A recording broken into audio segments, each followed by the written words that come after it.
নমস্কার, আমি সুকৃতি দান। আশা করি আমরা সবাই ভালো আছেন। আপনারা সবাই দেখছেন সুকৃতি দান স্পিরিচুয়াল।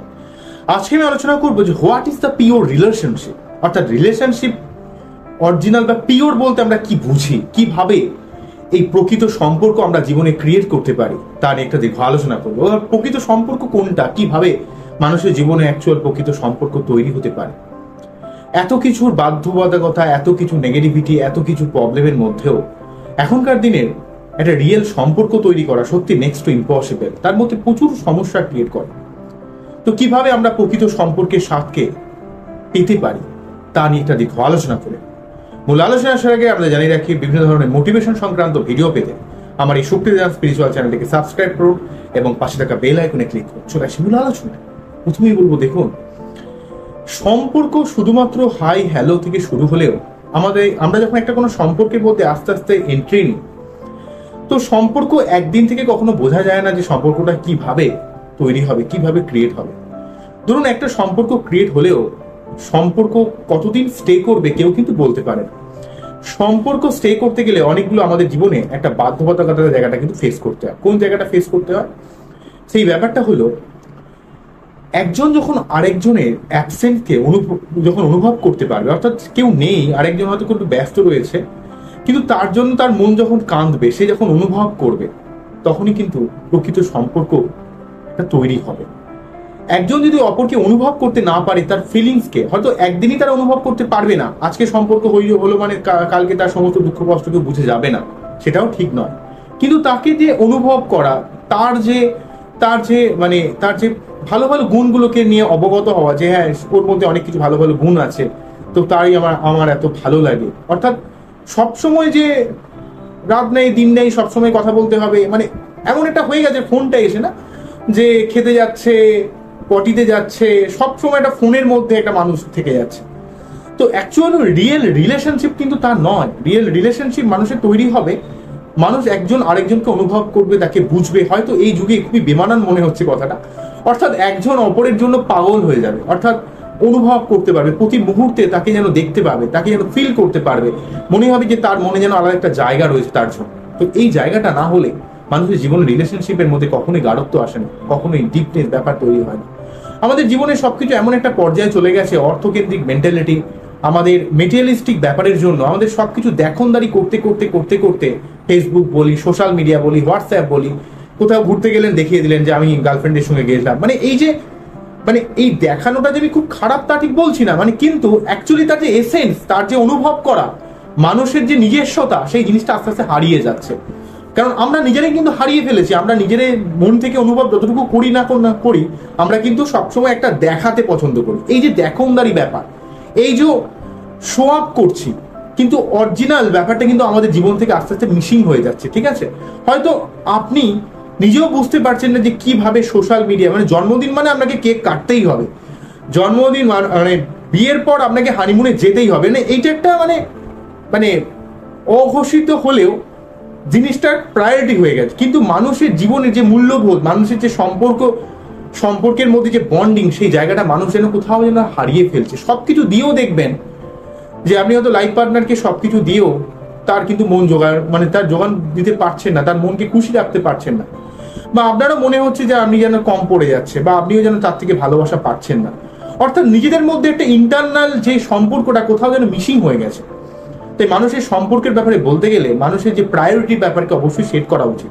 কোন মানুষ কোন ব্যাপারটাকে বেশি প্রায়োরিটি দিচ্ছে, এবং একজন অপরজনকে তার নিজস্ব তার দুঃখ কষ্টকে ফিল করতে হবে, তার অ্যাবসেন্সকে অনুভব করতে হবে, তবেই তো সম্পর্কে গাঢ়ত্ব তৈরি হবে। একজন যখন অপরের কে দেখে হারিয়ে যাবে, আওয়ার্স অ্যান্ড আওয়ার্স যখন তার দিকে তাকিয়ে থাকবে, তাকে ফিল করবে, তাকে বুঝতে পারবে, তাকে অনুভব করতে পারবে, তখনই তো তার ভালোবাসার মধ্যে পবিত্রতা, ভালোবাসার মধ্যে পিওরিটির জন্ম হবে।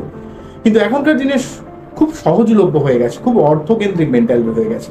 আমি অর্থকে ছোট করতে পারি না, জীবনে প্রতি মুহূর্তে আমারও প্রচুর অর্থের দরকার হয়। তো প্রতি মুহূর্তে একটা কোথাও বেরোলে, আজকে সেটা আপনারা কোনো ওলা হোক, উবের হোক, র্যাপিডো হোক, যাই বলি না কেন, তো সেখানে আমরা ক্যাব বুক করছি। আমরা প্রতি মুহূর্তে নিমেষে অর্থ থাকলে আমাদের সবকিছু অনেক ইজি হয়ে যাচ্ছে। আমরা নিমেষের মধ্যে আজকে প্লেনে করে হয়তো ইন্ডিয়ার যে কোনো প্রান্তে, বা আমরা আউট অফ কান্ট্রির যে কোনো প্রান্তে আমরা যেতে পারি যদি মনে করি। তো অর্থ থাকলে মানুষের কাছে অনেক স্বাধীনতা রয়েছে, কিন্তু অর্থ থাকলেই যে আপনার সম্পর্কের মধ্যে ডিপনেস থাকবে তা কিন্তু নয়। আরেকটা ব্যাপারও ছিল, আগেকার যুগের মানুষের মধ্যে এত এক্সপেকটেশন ছিল না, এত চাহিদা ছিল না। এখন আমরা যত স্মার্ট হচ্ছি তত আমাদের জীবনে এক্সপেকটেশন বাড়ছে, চাহিদা বাড়ছে। আমাদের যে মানুষ তো একটা ন্যাচারাল জীব, মানুষ যত ন্যাচারাল জায়গা থেকে যত সরে যাবে, যতটা দেখনদারিতে ঢুকবে, তত অরিজিনাল যে রিলেশনশিপ সেই জায়গাটা কিন্তু মিসিং হয়ে যাবে। আমি বলছি না যে তার জন্য ঘুরতে যাবেন না, আপনারা ছবি তুলবেন না, তার আমার কথাটা ঠিক সেটা নয়, কিন্তু যখনই অরিজিনাল জায়গাটাকে মিস হয়ে গিয়ে যখন এই জায়গাটাকে বেশি মানুষ প্রায়োরিটি দেবে, তখন কিন্তু অটোমেটিক্যালি ভাবে সম্পর্কের বন্ডিংটা কোথাও যেন ক্ষীণ হয়ে যাবে, কোথাও যেন হালকা হয়ে যাবে। এই ব্যাপারে আমাদের বুঝতে হবে, এই ব্যাপারে আমাদের অবগত থাকতে হবে, কারণ সম্পর্ক কিন্তু অনেক ব্যাপারে আমাদের নির্ভর করে। কারণ এখনকার দিনে একটা সম্পর্ককে ধরে রাখা কিন্তু নেক্সট টু ইম্পসিবল। প্রতি মুহূর্তে মানুষের জীবনে নয় ফ্যামিলি থেকে ঝড়, অর্থকেন্দ্রিক ঝড়, সার্বিক অর্থে সমাজ, নিজেদের মন মানসিকতা, নিজেদের ডিপ্রেশন, নিজেদের জীবনে উঠে যাওয়া, নিজেদের জীবনে আপস্টিম ডাউন, নিজেদের সন্তান, প্রতি মুহূর্তে আমাদের সম্পর্ককে একটা চ্যালেঞ্জিং এর জায়গায় দাঁড় করিয়ে দিচ্ছে। তবে প্রতিটা মানুষকে একটা কথা আমি বারে বারে অবগত করব, অনেক মানুষ একটা কোনো ছেলে বা কোনো মেয়েকে, ধরুন একটা কোনো ছেলে কোনো একটা পার্টিকুলার মেয়েকে খুব ভালো লাগে, তো সে নিজে থেকে তার কল্পনা পাহাড় বুনছে, আদেও জানে না যে সেই মেয়েটা তাকে ভালোবাসে কি বাসে না। সে হয়তো একবার তার সঙ্গে কথা বললো, ক্যাজুয়াল কথা বললো, সে নিজে থেকে কল্পনার অনেক পাহাড় তৈরি করে দিল। সে আদৌ বুঝতে চাইলো না যে সত্যি সে ভালোবাসে কিনা। তো এই করতে করতে কি হয়, অনেক ছেলে বা অনেক মেয়েরা আদেও সম্পর্কটা কতটা ম্যাচিওর হবে তার ঠিক নেই, তার আগে থেকে এত বড় পাহাড় বা এত বড় এক্সপেকটেশন তৈরি করে যে সেই সম্পর্কটা কোনো তৈরি হওয়ার কোনো চান্সই পায় না। আবার কোনো কোনো মানুষ, ধরুন কোনো ছেলে কোনো মেয়েকে বা কোনো মেয়ে কোনো ছেলেকে ডিরেক্টলি হয়তো এমন করে না, এক্সপেকটেশনটা মেয়েরা হয়তো করতে পারে, কিন্তু ছেলেরা অনেক সময় অনেককে বিরক্ত করতে থাকে। হয়তো সেই মেয়েটা তাকে একদমই চাইছে না, অত্যন্ত রেগে যাচ্ছে, মনে করে যে অনেক ছ্যাঁচড়ামো অনেকে করেন। তো এই ছ্যাঁচড়ামোটা কিন্তু কোনো ছেলে বা মেয়ের কিন্তু শোভা পায় না, বিশেষ করে ছেলেদের তো মোটেই শোভা পায় না। ছেলেদের মধ্যে একটা আলাদা ক্ষমতা থাকা দরকার, ছেলেদের মধ্যে একটা মানসিকতার মধ্যে একটা উদারতা, মানে কোনো রকম মানে মেয়েদের হেল্প করবেন, কিন্তু এইভাবে ওই যে আটকে যাবেন, কুকুরের মতো জিভ বার করে ফেলবেন। ঠিক কুকুর আমি বলতে চাই না, মানে এমন একটা পর্যায়ে চলে যাচ্ছে না যে নিজস্ব ক্ষমতা, নিজস্ব মেরুদণ্ডটা যেন কোথাও হারিয়ে যাচ্ছে। তো এই ব্যাপারে আমাদের বুঝতে হবে। কেউ যদি আপনার প্রতি বিরক্ত ফিল করে, তাকে নেক্সট বার আপনি কেন বিরক্ত করবেন? কেন আপনার কেন কোনো সেলফ রেসপেক্ট নেই একটা? কেন আপনি করবেন? প্রতিটা জায়গায় আমরা দেখবেন যে মানুষ বা যার জন্য আপনি এত পাগল, সে যদি আপনার উপর আপনাকে না বোঝে বা আপনাকে যদি মানে একটু ডিস্টেন্স মেনটেন করতে যায়, তাকে সেকেন্ড বার কখনো কিন্তু বিরক্ত করবেন না, কারণ এইটা আপনার প্রতি যে কি লেভেলের ঘৃণা তৈরি করে আপনি নিজেও জানেন না। বিশেষ করে সম্পর্কের ব্যাপারে একটা কথা প্রত্যেকে মনে রাখা উচিত, আপনি হয়তো কাউকে খুব ভালোবাসতে পারেন, তাকে জীবনে চাইতে পারেন, তাকে হয়তো চেষ্টা করলেন একবার দুবার, দেখলেন যে আপনার প্রতি তার বিন্দুমাত্র কোনো ইচ্ছা নেই, সেকেন্ড বার আপনি কিন্তু আপনার নিজের হাজারো কষ্ট হলো কখনো কাউকে কখনো বিরক্ত করবেন না। কেননা আপনি হয়তো বুঝতে পারছেন যে আপনার ইম্পর্টেন্সের সঙ্গে তার ইম্পর্টেন্সের ম্যাচ করছে না, কারণ আপনি ইমোশনাল হয়ে আছেন, কিন্তু সেই মানুষটা হয়তো বুঝতে পারছে যে আপনার সঙ্গে তার হবে না, সে তাই আগে থেকে সাবধান হয়ে যাচ্ছে বা আগে থেকে সরে যাচ্ছে। তো সবকিছু মানে সম্পর্কের ক্ষেত্রে কখনো কখনো যে সম্পর্কটা কখনো ম্যাচিওর হবে না, সেক্ষেত্রে দূরত্ব প্রয়োজন আছে। কেননা আপনি যদি ওই জিভ বার করে দৌড়াতে থাকেন, সম্পর্ক তো কোনোদিন তৈরি হবেও না। আর আপনার নিজস্ব ভ্যালু জায়গাটা, আপনার নিজস্ব সেলফ এস্টিম বলি, সেলফ কনফিডেন্স বলি, সেগুলো তলানিতে চলে যাবে। আপনার মনে হবে, অনেক অনেক মানুষকে আমি বলতে শুনেছি যে আপনি ওকে ভালোবাসেন, আমার মধ্যে কি কমতি আছে? রে ভাই, তোকে ভালো লাগে না, কমতি মানে সব কি তোর মধ্যে আছে? প্রতিটা মানুষ এক একটা মানুষ এক এক ধরনের, তার ভালো নাই লাগতে পারে, একজন আপনাকে পছন্দ নাই করতে পারে, সে পছন্দ করলো না মানে কি গোটা জগৎ আপনার কাছে খারাপ হয়ে গেল? তো এই মেন্টালিটি গুলোকে আমাদের ত্যাগ করতে হবে। আমাদের মধ্যে অত্যন্ত অ্যাংজাইটি, অত্যন্ত ঈর্ষা পরায়ণতা এই ব্যাপারগুলো ক্রিয়েট করছে। তো কেউ যখন আপনাকে পছন্দ করছেন না, সেকেন্ড বার কেন বিরক্ত করতে যান? আপনারও তো একটা কনফিডেন্স, একটা নিজস্ব একটা আত্মমর্যাদা রয়েছে, নিজস্ব আত্মমর্যাদাকে কেন তলানিতে ফিরিয়ে দেবেন? ঈশ্বর আপনাকে যেমন জন্ম দিয়েছে, ঈশ্বর যেমন আপনাকে ক্ষমতা দিয়েছে, ঈশ্বর যেমন আপনাকে জীবনে উন্নতি করার হাজারো প্রচেষ্টা করার মতো ক্ষমতা রয়েছে, আপনার মধ্যে অনেক পজিটিভিটি রয়েছে। তো আপনি নিজস্ব পজিটিভিটিকে কেন অপরের পায়ে, যে অ্যাকচুয়ালি চায় না, কেন সমর্পণ করে দেবেন? এটা খুব বিপজ্জনক। আর একটা ব্যাপার বলবো, সেটা হচ্ছে অনেক অনেক বাচ্চা বাচ্চা ছেলেমেয়েরা সেক্সুয়াল ট্র্যাপে পড়ে, ইয়াং বয়সে ফুর্তি জাগে তো মানুষের মনে, তো ট্র্যাপে পড়ে অরিজিনাল সামনের মানুষটা কেমন, যে তার মতো কিনা আদৌ বুঝতে পারে না, মনে করে যে তার মধ্যে হচ্ছে খুব ভালো মানুষ, সে একদম পেয়েছে, মানে তাকে জড়িয়ে ধরবে আর ছাড়বে না কিছুতে, মানে অনেক কষ্ট করে পেয়েছি, ছাড়লে আর চলবে না। তো এই ধরনের একটা ব্যাপার ক্রিয়েট করে। তো এই জায়গাটা অত্যন্ত বিপজ্জনক হয়ে যায়। অ্যাজ ইট ইজ যদি মানুষকে বুঝতে না পারেন, অ্যাজ ইট ইজ যদি মানুষকে চিনতে না পারেন, সেই সম্পর্ক আপনার জীবনে অত্যন্ত টক্সিক হতে পারে। তাই আগে মানুষকে, সামনের মানুষটাকে অনুধাবন করুন, বোঝার চেষ্টা করুন, আগে তাকে দেখুন, অ্যানালাইজ করুন, তারপর তো সম্পর্ক। আপনি জানেন সেই মানুষটার মধ্যে কি ভেতর কি রয়েছে। আপনার সঙ্গে সম্পর্ক ক্রিয়েট না হলেও বুঝবেন যে হয়তো অনেক ক্ষেত্রে, কোনো ক্ষেত্রে যে সম্পর্কগুলো আপনার জীবনে তৈরি হয়নি, যে ঈশ্বর যা করেছেন আপনার ভালোর জন্য করেছেন। আপনার জীবনে কোনো কিছু খারাপের জন্য কিছু হতেই পারে না। আপনাকে এই একটাও যদি আপনি রাখতে পারেন, আপনার জীবনে ডেফিনেটলি উন্নতি হবে।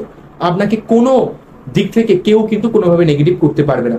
আপনি যে সম্পর্কের নিয়ে যত বেশি ভাবছেন, হয়তো সেই সম্পর্কটা আপনার জীবনে তৈরি করছে না, তার মানে এটা ভাববেন না যে আপনি নিজের মধ্যে আপনার সে ক্যাপাবিলিটি নেই। আপনার ক্যাপাবিলিটি আছে, মানে আপনার নিজস্ব ইনফরমেশন যেমন, ঠিক সেম ইনফরমেশনের মানুষ যখন আপনি পাবেন, তাকে আপনাকে বেশি কিছু বলতে হবে না, সে আপনাকে সে নিজে থেকে অ্যাট্রাক্ট ফিল করবে। ঠিক আছে? সুতরাং যেখানে হবে না সেখানে গিয়ে লাভ নেই। এবং ভুলভাল সম্পর্ক, ক্যারেক্টারলেস ছেলে মেয়েদের সঙ্গে, যারা অ্যাকচুয়ালি ভালো ক্যারেক্টারে, ভালো মেন্টালিটি, তারা কখনো ভুলভাল মানুষকে ভালোবেসে ট্র্যাপে পড়তে গেলেও খুব বিপজ্জনক। যদি আপনি সেইভাবে ভোগবাদী মেন্টালিটি থাকে, তাহলে আপনি করতে পারেন, কারণ সেম ফ্রিকোয়েন্সির মানুষকে কিন্তু অ্যাট্রাক্ট করে। যদি অপোজিট কোনো ভালো মানুষ, নিপাট ভদ্রলোক কোনো মানুষ যদি কোনো অপোজিট গ্রুপের, মানে হচ্ছে তার কোনো ক্যারেক্টার নাই, যা ইচ্ছা তাই করছে, তো তাহলে তার জীবন কিন্তু খুব সমস্যার মধ্যে পড়ে যেতে পারে। তাই আগে দেখুন যে আপনার ইনফরমেশনের সঙ্গে তার ইনফরমেশন সত্যি ম্যাচ করে কিনা, আপনার কি মেন্টালিটি, তার কি মেন্টালিটি, সেগুলোকে আগে বুঝুন। আপনার সঙ্গে তার হলো না মানে আপনার দুঃখ পেয়ে গেলেন যে আমার জীবনে এত কমতি আছে। কে বলেছে আপনার জীবনে কমতি আছে? আপনার সঙ্গে তার ইনফরমেশন ম্যাচ নাই করতে পারে। 100 কোটি জনসংখ্যার দেশ ইন্ডিয়া, তো সেখানে একটা মানুষের সঙ্গে আপনার নাই হতে পারে, বা আপনার তার সঙ্গে ইনফরমেশন নাই ম্যাচ করতে পারে, তার মানে আপনি খারাপ হয়ে গেলেন। কে বললো আপনি খারাপ হয়ে গেলেন? তো এইভাবে তো আমাদের বুঝতে হবে, এইভাবে তো আমাদের অ্যাপ্রোচটাকে চেঞ্জ করতে হবে না। যেটা হয়নি সেটা ভাববেন কেন? যেটা হওয়ার তো আরো তো 99.99999% আপনার জীবনে হওয়ার চান্স আছে, সেটা নিয়ে তো ভাবতে পারেন না। যদি এইভাবে ভাবতে পারেন জীবনে কষ্ট থাকে, মনে রাখবেন জীবনে কষ্টের মেন কারণ আমরা ম্যাক্সিমাম ক্ষেত্রে বুঝতে ভুল করি, চিনতে ভুল করি। আমাদের মেন কষ্টের ব্যাপার হচ্ছে আমরা ঠিকভাবে বুঝতে পারি না বলে আমাদের জীবনে কষ্ট। এই ব্যাপারগুলো আমাদের জীবনে বোঝা উচিত, তাহলে আমাদের বা আপনাদের প্রত্যেকের জীবন থেকে কষ্ট নামের কোনো জিনিস কিন্তু থাকবে না। আমরা যখনই কোনো ব্যাপারকে বুঝতে ভুল করছি, ধরুন একটা কোনো আপনি গভর্নমেন্ট সার্ভিস এক্সাম দিচ্ছেন, সেখানে হয়তো চাকরি পেতে চাইছেন, নিজে আপ্রাণ চেষ্টা করছেন, কিন্তু সেখানে হিউজ লেভেলের দুর্নীতি হয়েছে, ঠিক আছে? তো সেখানে তো আপনি নিশ্চয়ই আশা করতে পারেন না। যদি আপনি সেখানে 100%-এর মধ্যে 100% পান, তবেও আপনি বলতে পারেন যে আপনি সেই দুর্নীতিকে প্রতিরোধ করতে পারবেন আপনার নিজের নাম্বার দিয়ে। যদি না পান, যদি মিডিওকার নাম্বার পান, তাহলে নিশ্চয়ই আপনি আশা করতে পারেন না, কারণ এমনি দুর্নীতি হয়েছে, সেখানে আপনাকে এমনি বার করে দেবে। তো এই ব্যাপারগুলো বুঝতে হবে না? তো এইভাবে যদি আপনারা নিজে থেকে সঠিকভাবে নিজেকে অনুধাবন করতে পারেন, নিজের স্ট্রেংথ উইকনেসকে বুঝতে পারেন, আপনার জীবনে সমস্যা থাকবে কোথায়? সমস্ত সমস্যা কেটে যাবে।